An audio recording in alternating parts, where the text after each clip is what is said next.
When it comes to high fashion, you often think of Italy or France. You don't normally think of Asgard. Your average Asgardian wears the same clothing over and over again, day after day. Why, you ask? Well, because there's a clothing shortage in Asgard. Because Odin, the Lord of Asgard, buys up every scrap of fabric that he can get his hands on. He's a glutton for fine clothing and fashion boutiques. Although with this helmet, he sometimes has trouble with narrow doorways. But once he's made it through the door, he commands attention. All eyes are on him. And who could look away? Most people stare at him just to see what outfit he will try on next. Will he be wearing blue shoes with green gloves and orange pants, which is very difficult to make work these days? Or will it be the purple gloves and silver boots and pink knee pads? Only his hairdresser knows for sure. Here's his golden armor with ram-horned helmet. Notice his sword, which is wider than the loops that hold it. We're pretty sure he uses Velcro for easy access to it. It's a common trade secret in the fashion world. Odin really likes to blend greens with blues, and then add a spark of gold. Here he is in his concrete throne. Not very comfortable, but at least he looks good. Oops, it looks like Thor didn't realize the cameras were on and he has just inadvertently photobombed the shot. Oh well. There's nothing like wearing a helmet that accentuates your deep blue eyes. Surprisingly, Odin accomplishes this with various shades of orange and gold. And speaking of orange and gold, check out this unique chin strap and throat protector. His orange horns are made out of bendable piano keys, and everything ties in nicely with his matching seatbelt sash. Sometimes the more orange you can get, the better.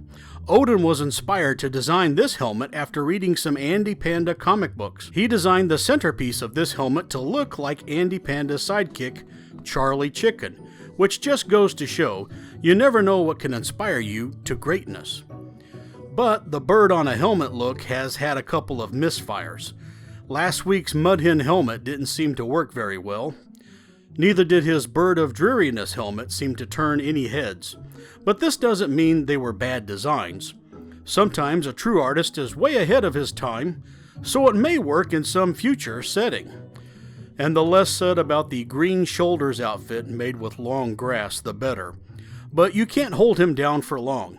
He bounced back quite dramatically with the field goal Bird of Prey helmet, seen here commemorating the Rose Bowl's nearly 100 years of existence. Anyway, here's his gray-horned helmet that he wore during the trial of Thor and his stepbrother Loki. During the trial, Odin took a small recess and came back in the throne room with a purple version of the same helmet. Notice the orange-colored gloves and different scepter. Basically, the trial was secondary because most of us were in awe of his fashionable attire. The next day, he wore his yellow helmet and triangular-tipped long-sleeve number that still has the fashion world on its head. Let's face it, not everybody can mix yellow, green, and red, but somehow he manages to do the unthinkable. During invasions, Odin prefers his green battle helmet with disappearing horns. Notice when we zoom in on Odin and Thor, the battle has just finished. Odin still has horns at this point, but as we scroll down, Odin's horns disappear. How does he do this? We're not sure, and he's not telling. Of course, no one asks him anything because he's always flying off the handle. When he gets in a particular bad mood, he often wears a winged helmet. Although wings don't serve any useful purpose in battle, Odin sometimes prefers style over functionality. You want bigger wings? Well, here you go. He usually wears this helmet when he watches television. He says it helps get a clear image on his screen. Please note the goblet that Odin flings to the ground while he watches his round TV screen. Being Odin's cupbearer must have been a full-time job, always keeping it filled up. The only cushy job with nothing to do in Asgard is the royal barber. Odin never saw a razor in his life, so the royal barber would hire himself out to the general public. And did we say round television? Odin isn't limited to round screens, or rectangles, or even trapezoids. We suspect that this was a regular screen at one time, and Odin broke off pieces of it from time to time. As you can see, he has been known to hit the bottle quite often. This makes him very intense. and boy does he ever get intense. The only way to calm him down is to show him old maps and let him think that he's leading the army into battle again. There's no telling what Odin is thinking half the time. He sits for hours on thrones with no legs. I'd imagine that's hard to get up out of after a while. And look at this chair. All of his money goes to his wardrobe, while his furniture would give you years of back trouble. This is why Odin is always sleeping the so-called Odin sleep. It's his only comfortable piece of furniture. He dozes off every chance he can get. It's almost as if he knows trouble is coming, and he better get some shut-eye and let everybody else handle things. And one of the big rules during the Odin sleep is you're not supposed to wake him up before he's ready. Everyone acts like that would be the end of the world. So they all remind each other, often with raised voices, about how bad it would be if he woke up. And yet look at all of these conversations going on with crowds of people in the royal bedchamber. I don't think it's possible to wake him up. He could sleep through a war. In fact, he's been known to do just that. Here's his dragon bed that he never got rid of from back in his kindergarten days. Here's his old water bed with a huge letter A on it. I assume the letter A stands for Asgard. I tried to confirm that with the New York Times, but they were no help, even though they claim to be the best fact-checkers. After a successful nap, Odin likes to start the day taking what he calls the Imperial Bath. It seems Odin must climb in from the front of the tub, and it looks like Chaz, the towel boy, really hates his job. Odin keeps the palace at a constant 62 degrees, so he won't get too hot wearing all those layers of high-fashion clothing. So when he climbs out of the tub, he reaches for this fuzzy warm bathrobe.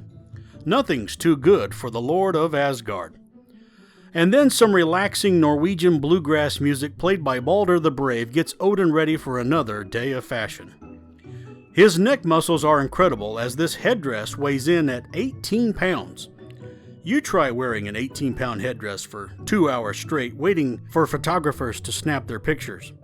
When his cupbearer finally does get a day off, Odin will get very casual and resort to lounging around with his purple turtleneck. He designed the neck to be extra large so he can catch small pieces of food when he eats too fast and doesn't want to stain his shirt. Remember when I said that your typical Asgardian over the years has worn the same outfits and there's never really any change? The only Asgardian that Odin's hard work has apparently inspired is Loki, which is quite telling because it's Loki that is obsessed with stealing the throne from Odin. I suspect it's because he secretly wants access to Odin's wardrobe.